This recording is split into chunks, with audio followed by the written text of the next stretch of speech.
Hello? Hey, what's going on? Oh, hi, Frank. How are you doing? Oh, I'm lovely. How about you? I'm doing well. I'm driving and I'm about to get on the highway. But I got you on speaker and, okay. Okay, I'm good. Are you good to go? Do you want to call me back or something? I'm good. I'm good. All right. Well, if you need to call me back, that's fine. I mean, be safe. Don't get a ticket or anything like that. Oh, okay. Yeah, no, I'm good. I got you on speaker, so I'm hands free. I can. Cool. So you're doing all right, though? Yeah, much better. It's quite interesting because when I left, my life did a 360. It completely turned around, which is good. The only consolation that I have for being in the situation that I was is, I didn't know any better, and looking back, I was like, man, I could have just really kicked myself. Yeah, but the whole thing is, it's like you don't know you're in a bad situation until you're out of it, really.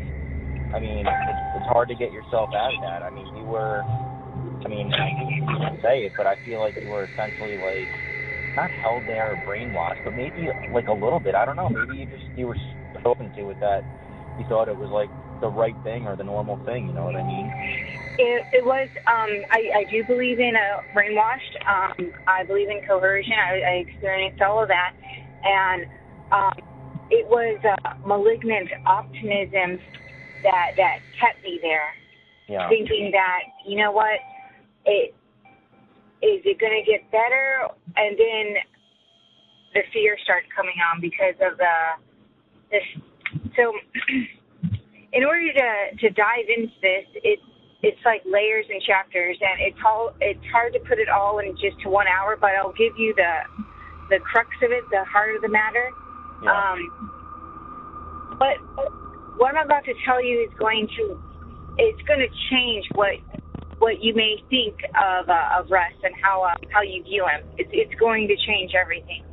Unless you already know, unless you already have a good idea of what he's all about. I want people to know the truth about him. And if you feel like you want to record, by all means, if you want to share my story, go for it. I think people should know the truth about him, the whole truth.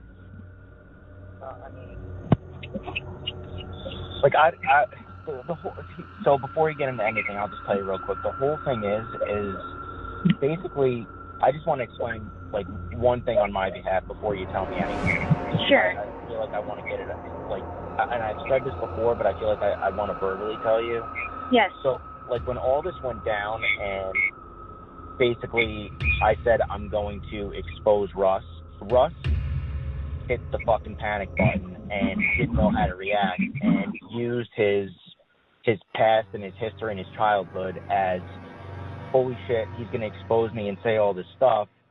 I better be the first one to say it. But in all reality, what I meant by say expose Russ had nothing to do with his past history as a child. It had to do with what he was doing to you, and I knew it, but I couldn't come out and say it because I didn't want you to be in danger, and I didn't want you to be in a situation that you couldn't get out of, or were going to be, just in a devastating state, a frame of mind. So when I said that, it had to do with basically telling people, listen, I know what's real and what's not as far as the Manor goes. I know.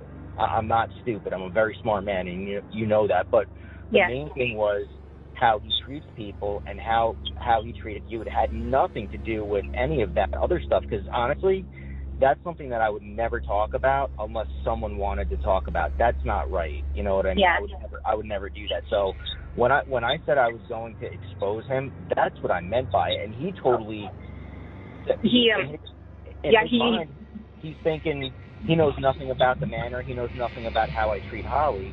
Yeah. But he must be talking about this, and it wasn't even true. He was wrong. Yeah, in his he has very acute paranoia. You're absolutely right. He was very protective over me, very controlling, very protective, but he knew what he was doing to me, and he hands off. He didn't want anybody to either get to me. I don't know. It was the most bizarre thing that I've ever experienced in my life. It was insidious. Yeah. Well, I knew that you were in a bad situation. Like I said, I didn't know before I got to his house, but when I was on the porch with you and you shut the camera off, and I could just tell by your body language and some things that you were saying that it was not good.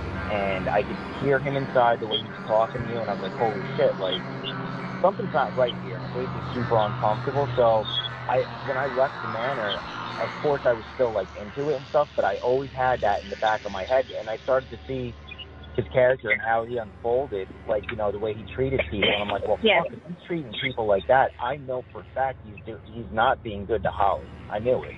Yes, it was a front. Him taking me to getting tacos.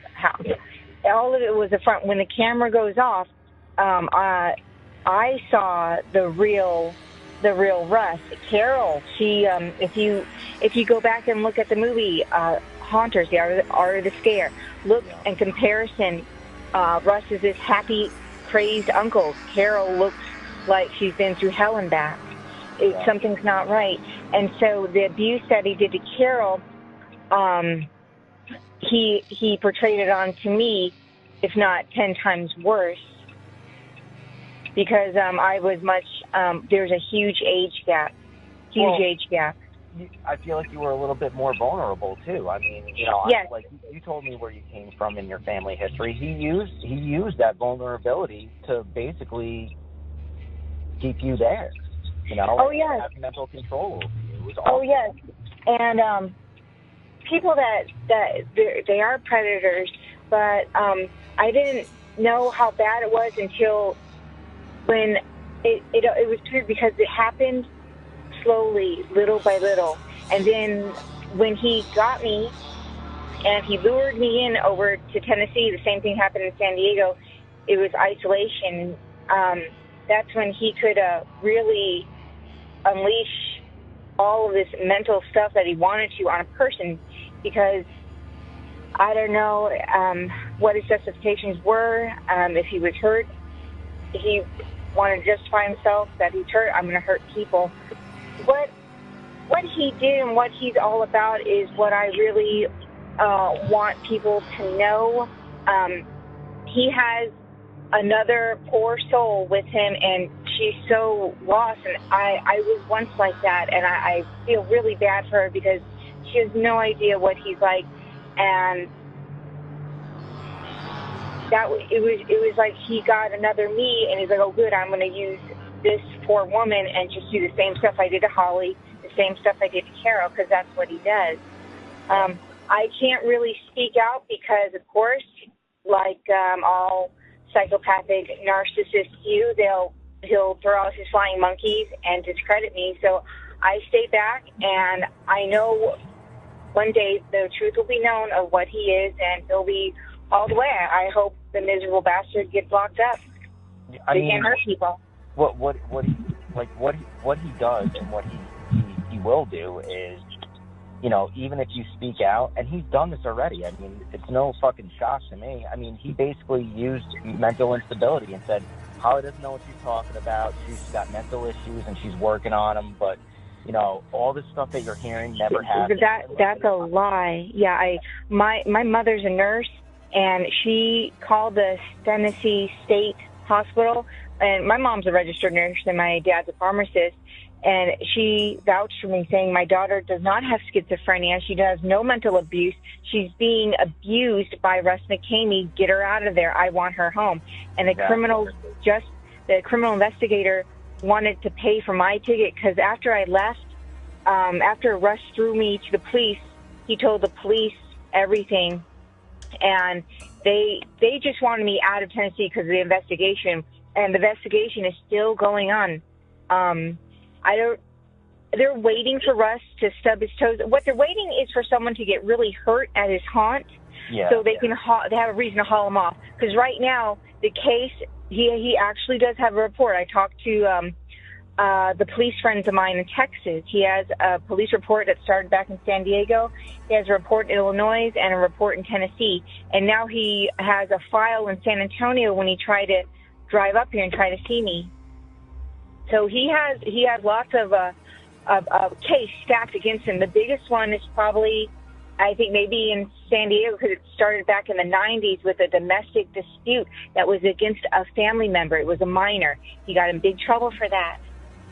Jesus Christ. Unbelievable, man. I mean... Oh, when I say it's bad, it's bad. I mean, it is bad. I mean, so back when...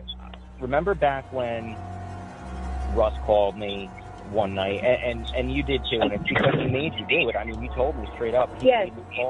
Everything that you saw me on the camera do, he made me do it. The only times that I did it on my free will was when I was back in San Antonio and I was doing my own little free videos just to have fun. But yes, me calling contestants, that was him. I would never want to do it on my own will, but he got his claws so onto my brain. It was brain control, it was mind control. That's the only way I could think of what it was. When he called me one night, and then you called me directly after he made you. I mean, he told me that, and you did too. When you gave me your sister's number, Betsy, and said, "Listen, you got to call Betsy and just let her know that Russ is a good guy and he doesn't mean any harm and stuff." I did call your sister, and she did not pick up. And my intention was, if she picked up, I would never leave it on a voicemail. But my intent at that point, because it was so far into the shit.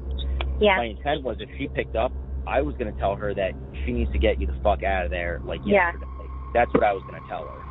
And cool. I did call her back after that, and she probably saw a number she didn't know and probably said that, fuck, this has to do with McKinney Manor, I want nothing to do with it. But little did she know, I was going to say, you got to get her out of there because I know what's going on, and Holly's in trouble. Yeah.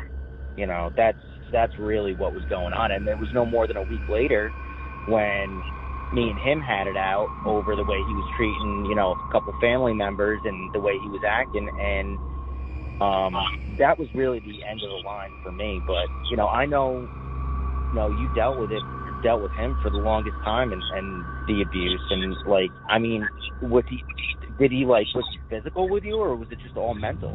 Oh, it was all of the above. But, that's not even the worst. And that's what I'm going to say. What I'm about to share to you, it's going to turn your stomach. That's not even the physical, the mental. No, that doesn't even hit the iceberg. No, I would be lucky if that was it. I would be so lucky. That's what I'm telling this man. It's very dangerous. And I told the police everything. And there's one police officer that believes me, and that's why they're not going to get him out of his sight. What Russ McKamey is... When I was when I was doing the haunt with him, he would tell me his sick, I guess, to him, they were images, but I think they were fantasies. He would tell me his sick fantasies that he has with kids, with children. He's a passive pedophile. Now, when I say passive pedophile, meaning he would go to Walmart while I was there shopping, and he would just be looking at kids in in dresses and skirts, girls, boys, teenagers. You gotta be fucking kidding me. I'm not. I mean, honest, on everything that I care and hold dear in this world, Frank, I am telling the truth. When I say it's bad, it's bad. Sure. Yeah, he is. Now, this goes back to me back in the 90s of that domestic dispute back in San Diego. The reason his children don't like him, like his boy, his son, is probably he hurt his kid. He probably molested his kid.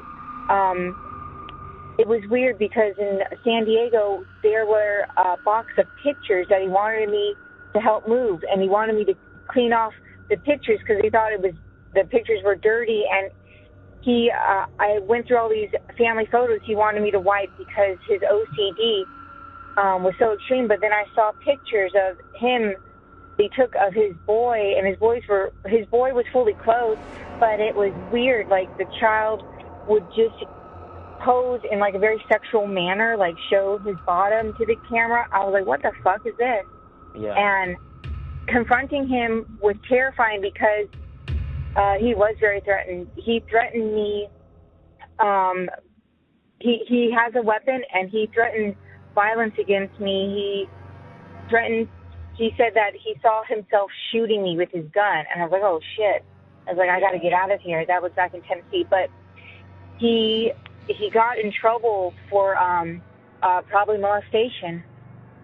Jesus Christ. That's what I'm thinking with that. But yeah, it's disgusting. And I told the police officer, listen, you need to watch this man. There are children in Summertown, and you need to keep an eye on him because he goes after children. He looks at children in a sexual manner. He's a predator.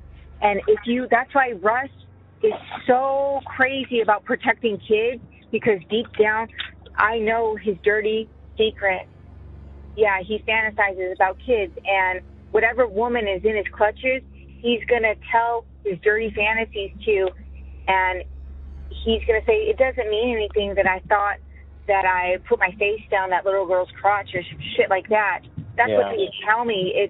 It was so insidious and disgusting. I mean, you wanted to claw out your ears, but he made me listen to that almost all the time, every day. So, I knew it. I knew it. Oh yeah. Like yeah. I knew. You can't just come out and say, "Hey, someone's got pedophilic intentions." Like you can't just say stuff like that without some sort of backup. But deep down, I knew that because some of the comments he would make, and nothing directly, but it just would strike me wrong, and it made me think a little bit. But what really got me going was I knew this guy had some weird sexual stuff going on because when I first met him, he straight up asked me, he's like, so what are you into? And I was like, what do you mean? He goes, well, horror movies, this and that. And I named a couple, and he's like, oh, that's fucking disgusting. You know, that's a really shitty movie. And he's like, do you have any, like, weird fetishes and stuff? And I was like, everyone's got their fetishes. And he's like, well, what kind? And I was like, well, I mean, you know, some would call it weird, some would call it normal, some would say it's in the middle. And he's like, well, tell me. And I was like, you know, I'm into, like, bondage and stuff like that. I said, but, you know, nothing beyond that. And he's like, well, I can't deal with someone that's into that stuff. That's just crazy. And I'm like, listen, I said, you know, what happens behind my closed doors is behind my closed doors. I said, I don't advertise it. I said, but, you know, I've got a right to be into whatever I want. And he was like, he was out of his fucking mind because I said that. Yeah. And he was like, listen, if you've got some weird sexual shit going on, I can't be involved with you. But he called me back like 5 times after the conversation to get clarification on what I was trying to say. And I finally called him back and I said, listen, man, the bottom line is, if I'm into bondage or whatever, I said, that's me.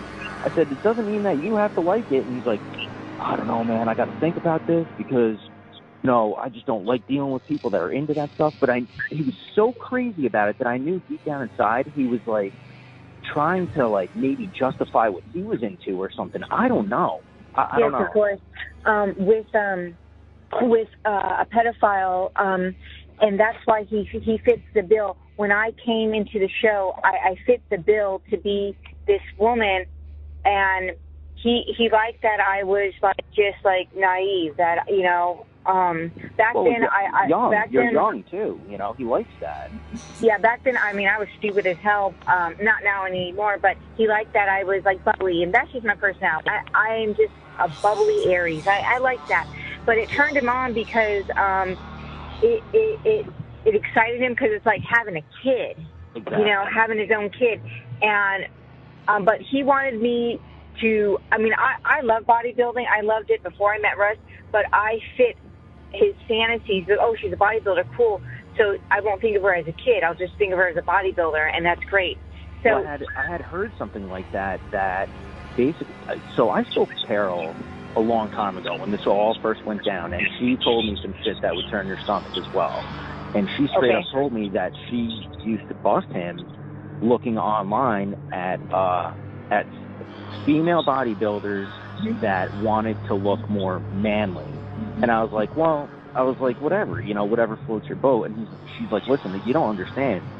He's into some weird shit, and it has to do with kids too. And I was like, fuck, man. Yes, like, it does. And he does like men. That Austin Graham, he would have sick fantasies about Austin. And I didn't know how to tell Austin. I wanted to tell his dad when we were at Trans World, but I didn't know how do I even bring up that conversation without the dad wanting to kill him. And I was like, shit, so what do I do with Austin? Austin, fortunately, he wised up. He's not involved with that shit anymore, thank God. But he would say stuff about Austin. He's like, he's cute. I like when he wears face paint. It made him look cute. Or he's like, I could see his muscles when he took off his shirt to change clothes. Like, you were watching him. And I mean, it's disgusting, sick shit. And I don't want him to hurt a kid. That's my concern now. Like, after you, like, actually coming out and telling me this, that's my main concern, is that, like, because, God, that's like the worst thing in the fucking world that you can do. God, and he's very capable of it. And I understand. I'm very sorry that he was hurt as a kid, but like they said, it's a vicious cycle. Not if you're molested as a child, then as an adult, if you don't get healed from that trauma, or and if you choose to go ahead and be an evildoer and hurt kids, and I mean, I'm not justifying what he does, but he needs to get help. He needs to be locked away in a loony bin. He does, because he's and now this gets to that point. The woman that he has over there.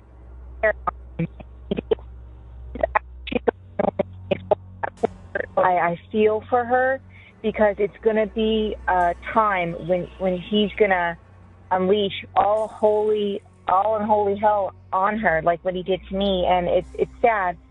So I hope she leaves when that time comes. I hope she doesn't get tormented.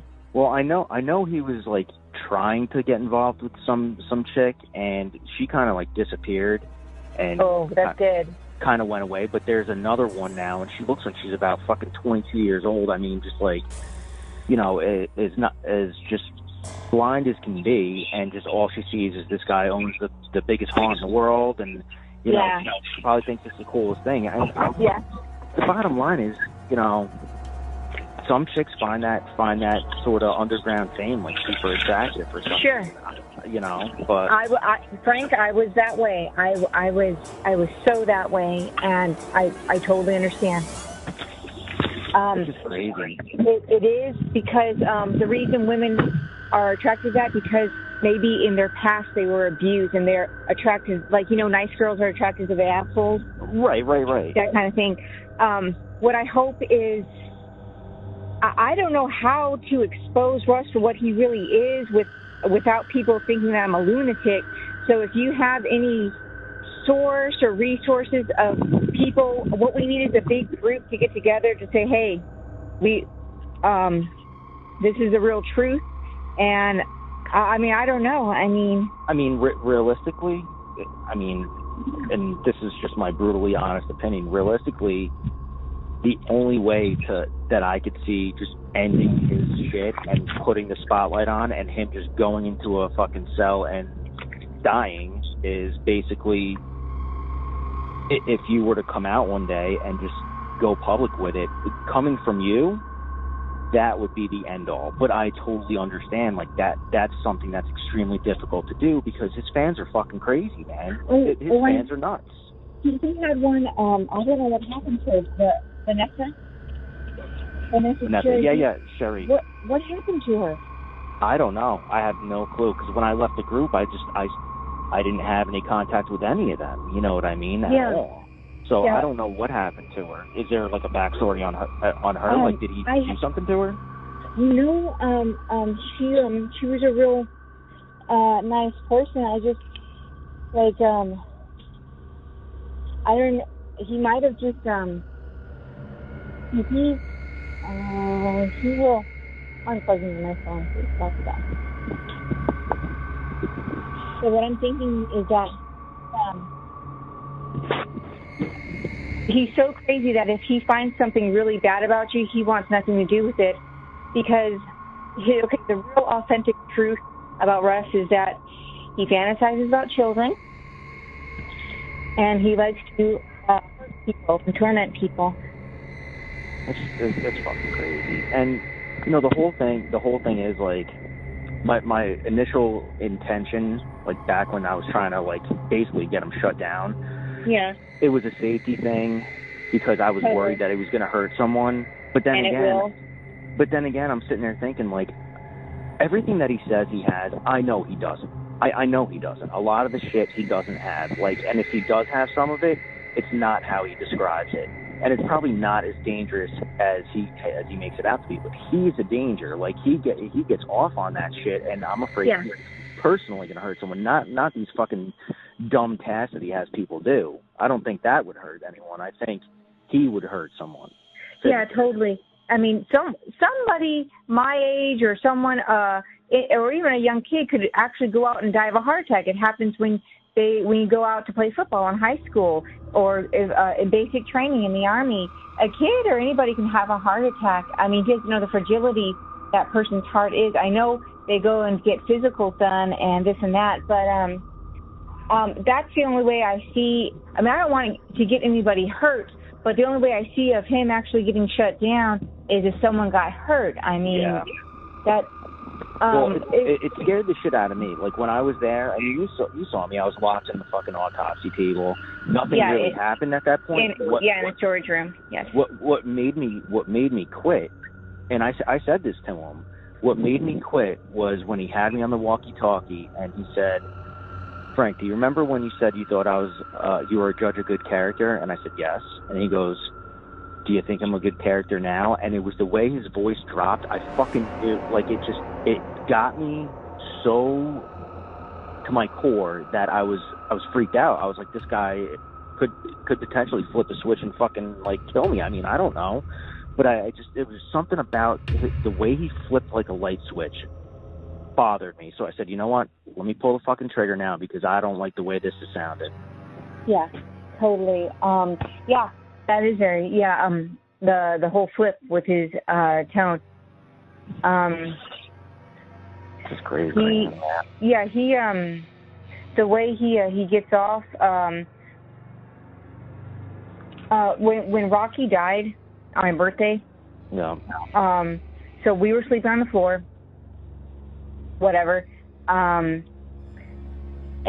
the dog was dying of cancer, and it was my birthday, the very next day. Well, that night, I was sleeping next to the dog, sleeping bags, and he did something so creepy. I mean, it was creepy. He went and sang happy birthday to me while I was sleeping next to a dying dog.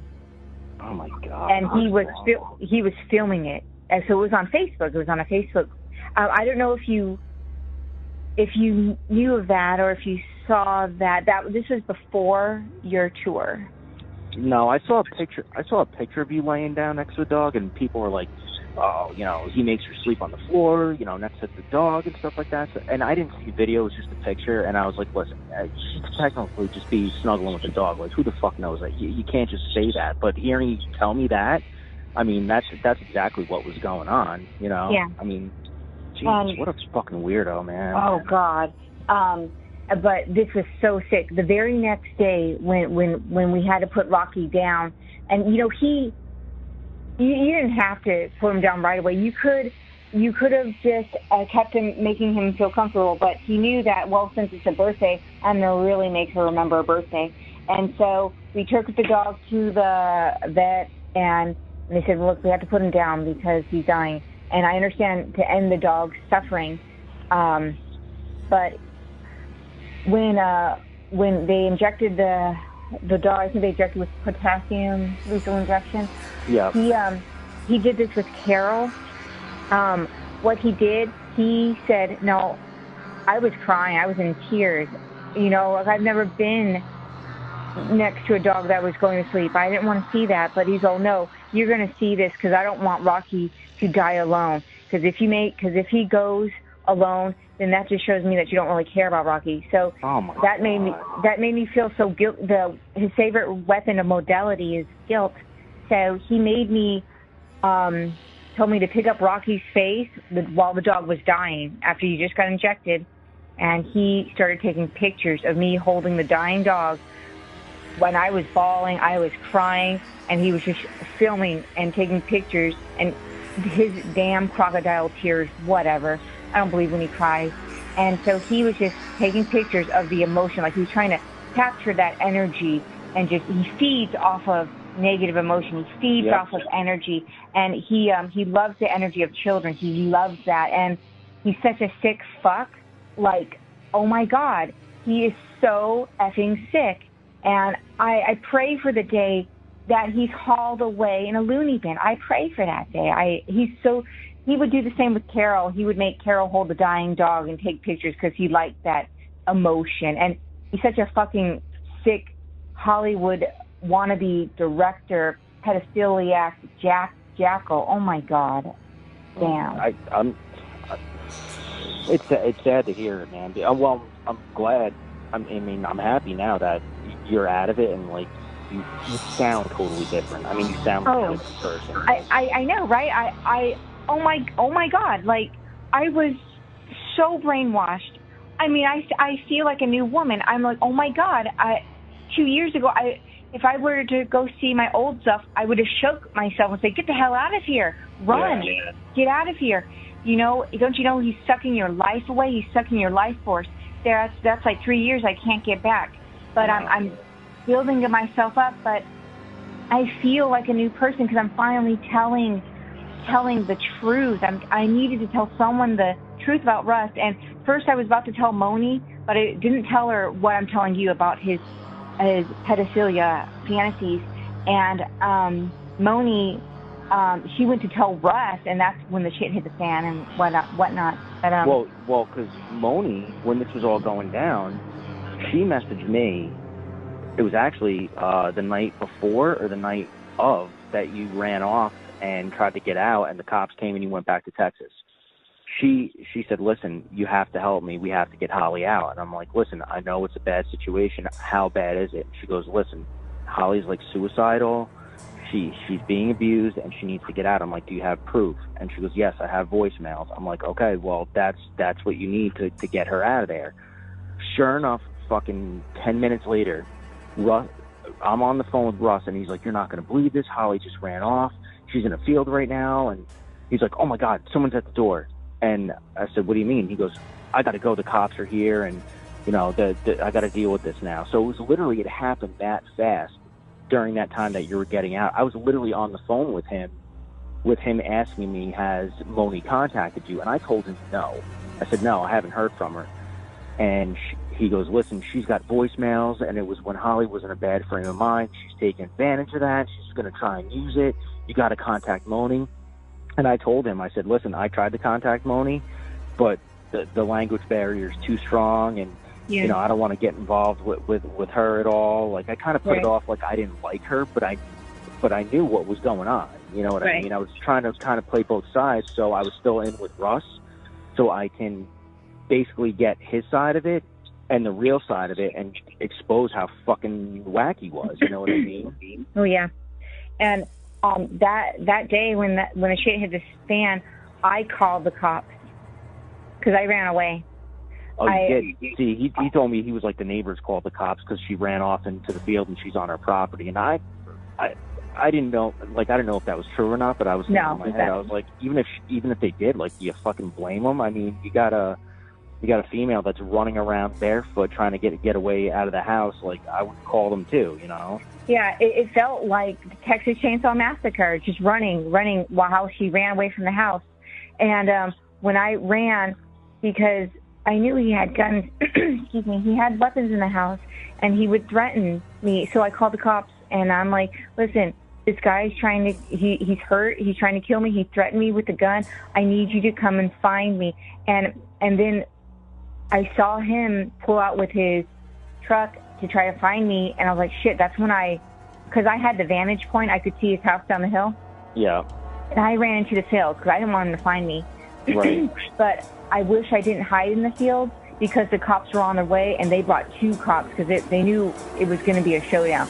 They had 2. One was a black car. It was a special detective. So they were on him. They're like, that's it. The shit hits the fan. It's going to be a shootout.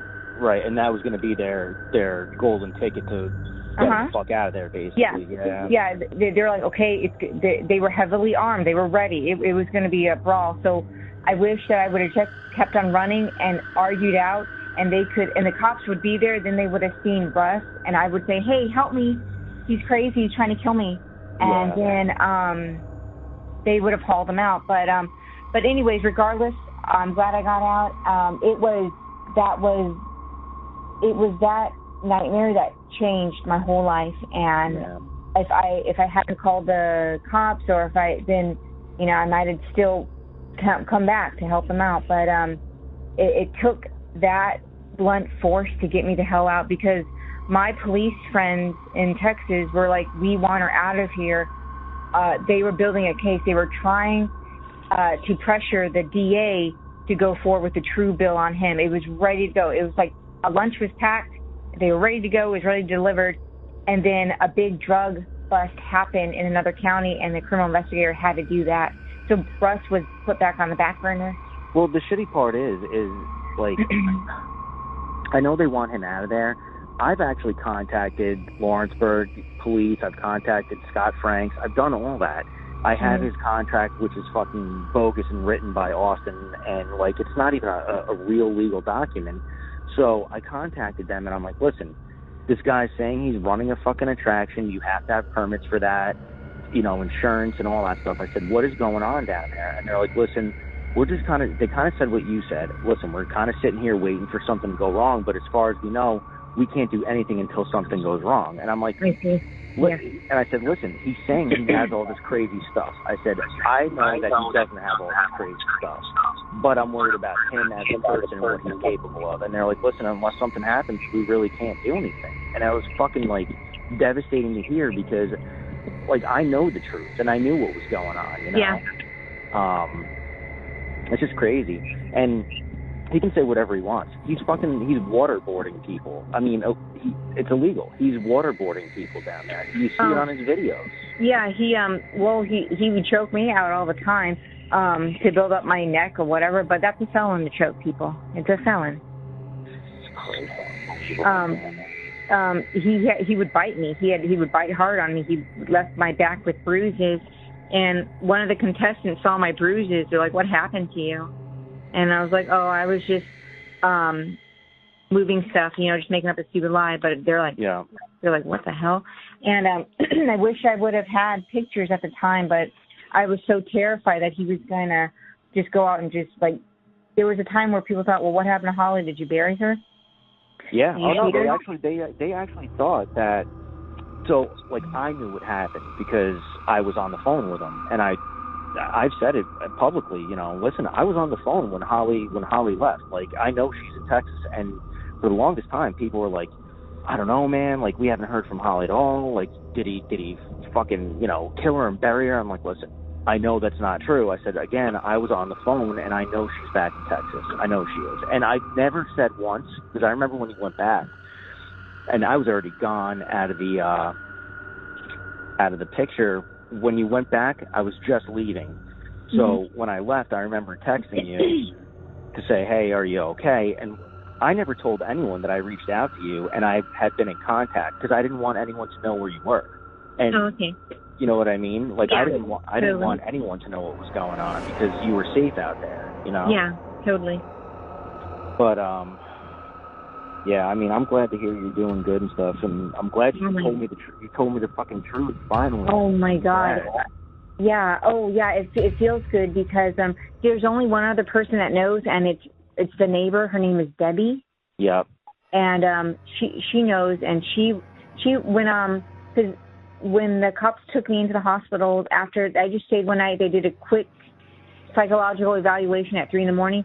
because the criminal investigator wanted to talk to me, so they wanted to hurry up the process. They're like, okay, she's not insane. She's saying she'd be a good witness against him. they didn't know what to do with me, so I stayed a week in the women's shelter in Lawrenceburg. So while Russ didn't know that I was actually still in Tennessee a week later, just waiting it out. And Debbie's the one that drove me to the airport. So at that time, I was just trying to get everything together to either get my life back on track and just go and just kind of see what happens. Has he tried to contact you at all or no? The last, oh my God, I will send you okay, so when I left, that was a big blow to his fragile ego. He's like, oh my God, I had a good-looking woman and she's gone. What am I going to do? She was the only one that could save me from my pedophilia thoughts. I don't know. It's crazy. Because he would tell me, it doesn't mean anything that I saw that I saw myself putting my hands on that little boy's butt, or it doesn't mean anything that I saw myself putting my face on that girl's crotch, shit like that. It's like crazy, disgusting shit. And he's like, she was the only one that made it good and made it okay, but whatever. When I left, and I started plumbing, he made it to a point, and he continued to do this up until like March. And I went to see him in Trans World because I was like, fine, I'll come see you, because he would message me like him singing songs, him playing the guitar. He would just try to charm me and sing. And he was like, you have to be that Trans World. You have to do this. And it was to the point I'm like, okay, I'll go. Fine, we'll just do it. We're going as friends. And then he's always, well, do you still love me? Do you still love me? And when you badger someone to the point where you just want them just to be quiet, then you will say anything. And I said, I love you. And it was just because he was just going nuts. And while I was at Trans World, like, he was like holding my hand so tight. I was like, golly, you're hurting my hand. Cut up a little. But that very next month, I think back in May, he was really missing me, and he was sending me like texts of how much he loves me and how much he wants me to be his little bodybuilder, and how much he loves me and that I was the only one that understands him. And so he decided to buy plane tickets to go to Las Vegas.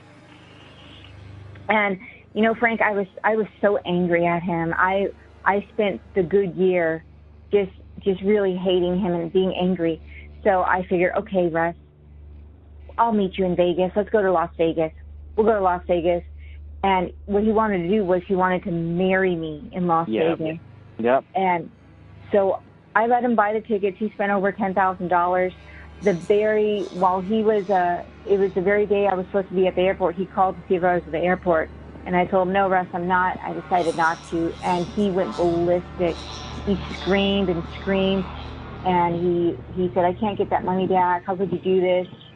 And I guess I did it because I just wanted my soul to feel good, because I just like, there, now how do you like it? Now that the table's are turned. And it's a major fuck you. You don't own me. I'm my own person. Totally. You don't get to do it anymore. It's a major fuck you, and I'm glad you did it. Absolutely. Oh, yeah. And he did deprive me of food. I remember times I would beg. I'm like, can we please go into town and get food? I don't have a vehicle. And so I walked to the town to get food, and I would carry a big backpack because he wouldn't get off his lazy ass to go get food. And there was a time where I would just eat ice in the freezer because there was dog food. There was plenty of dog food, but nothing for me to eat. And there was food, and there was times where he wouldn't eat. It was weird. And so that was a way to control. I'll control you. I'll just starve you. And then you have to beg for food. Unfucking believable, man. Well, it is believable. I'm not. It's just unreal that what I knew what was going on is actually true. I mean, it's crazy to hear. I mean, it's crazy to hear that I wasn't absolutely wrong. And for a while, everyone was like, Frank's a major hater. He's wrong. Blah blah blah blah blah. and his fucking fans were all over my shit, man. I mean, just like jackals. And I'm like, look, fuck you. You weren't even there back then. You just joined this group like a month ago. You have no fucking say in what I know. And you know, I texted him a bunch of times actually back in you know, earlier this year and stuff. He refuses to talk to me. I said probably hundreds of times, dude, you love to interview people. Why won't you interview me? It's funny. And he's just like, you know, Frank's a scumbag. I don't even want to talk to the guy. But he's so scared of me, Holly. He's so scared shitless of me that he won't do it because he knows I will fucking ruin him.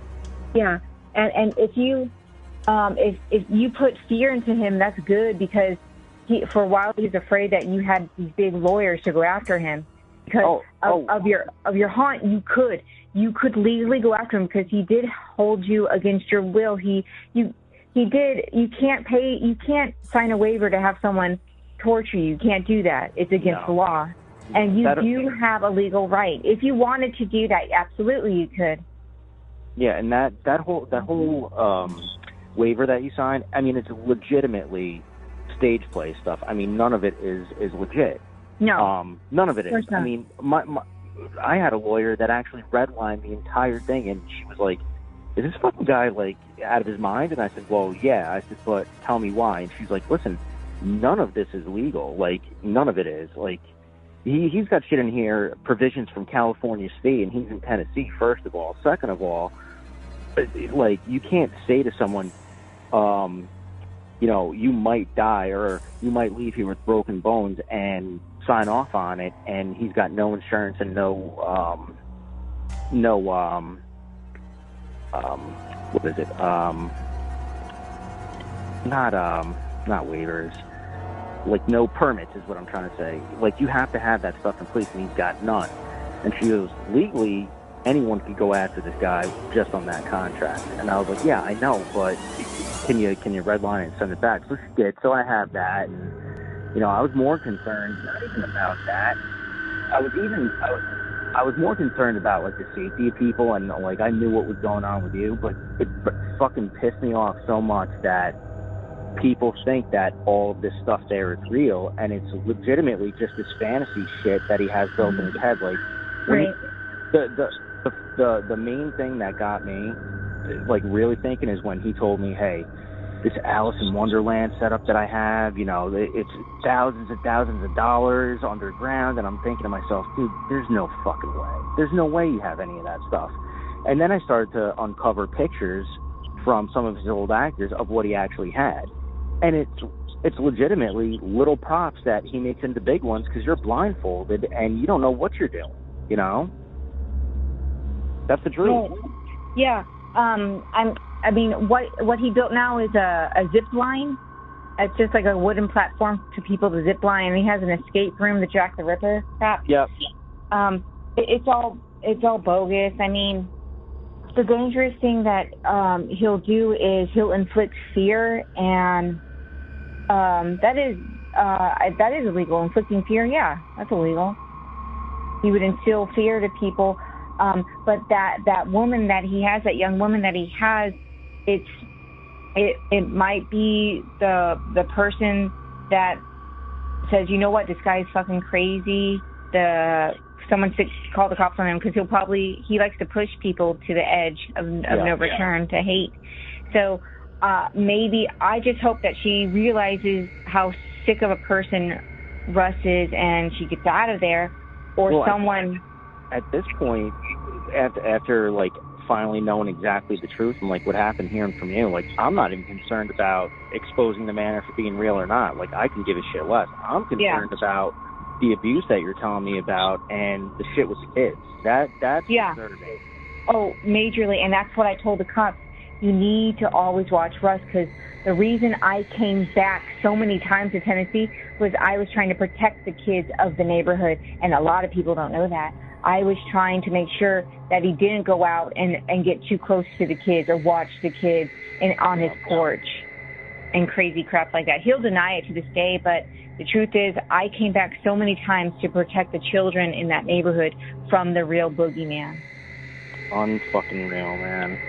Well, I'm glad you got out. I'm glad you could, like, talk about it. Because someone, honestly, like, you're super strong, because someone that went through the shit that you went through, most people don't even want to talk about it ever again. They just want to forget about it. But you sound like you're, like, almost empowered to talk about it. So that's good. Oh, yeah. It felt, for a while, I was scared, but I'm like, no, Frank, he can't get away with this. He's not going to get away with this. I'm not going to give him any more of my fucking time. He has no power over me.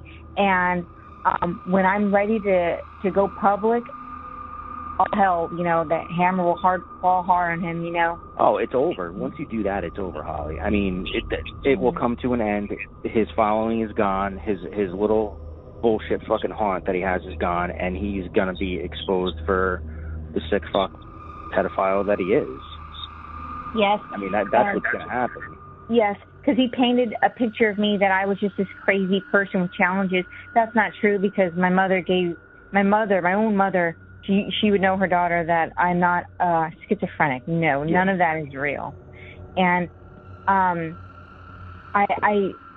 know the universe will bring the truth, because when you hurt someone, it just comes back to you tenfold. Oh, he's going to get it tenfold, because you know what? When he does end up getting locked up or some shit like that, they're going to have a real fun time with that fucking sick piece of shit in prison. I know it. Oh, God. Yeah, he wouldn't last in prison, because he told me his fears, that he fears that people would molest him and that they would touch him, and that he would just want to go insane. He told me he was in a mental institution when he was 12 years old, and that doesn't shock me. Yeah, because he was hurt, I think, at around that age, and he went to the institution, I think, around 13. It's like he lives his life. It's a lie. He had to believe this lie, or else he would want to kill himself. That he's a good person, and just like and when I saw this good person in Russ, when I first met him, I was like, oh, this is a nice person. Oh, you're tortured by Carol. Oh, you poor baby. Let me help you. But you know what? You can't save the springs. You can't save the spring lambs, Clarice. Yeah. The spring lambs have already gone. You can't save them. And I had to go into my own self and realize, oh my God, I'm just trying to help him in order to help me out, because I was hurt. So I'm like, no, this person is truly sick. It's time to go. Well, I'm proud of you for getting out of there. Oh, thank you. There, Thank you.